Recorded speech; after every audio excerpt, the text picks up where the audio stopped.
Сәлеметсіздер ме? Мен Нұрбай Думан, Алматы құрылыс және халықтық кәсіпшілік колледжінің өндіріс оқыту шебері. Бүгінгі оқуымыздың тақырыбы Toyota автокөлігінің қозғалтқышын майын ауыстыру.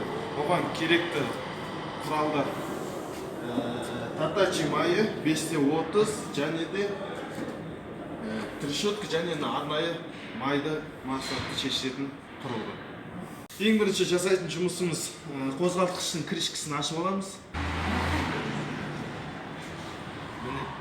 Міне қозғалтқыштың поддонын шешіп майын ағызып аламыз.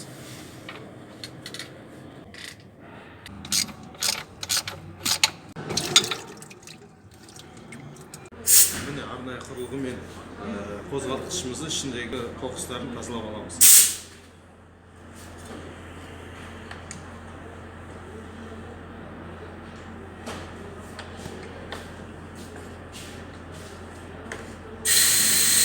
Міне мынандай арнайы құралмен майдың сүзгішін шешіп аламыз.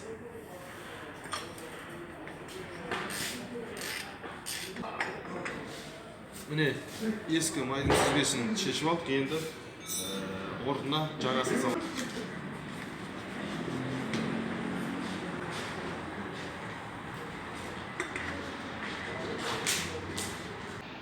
5-30 майын құямын, 3,5 литр кетеді.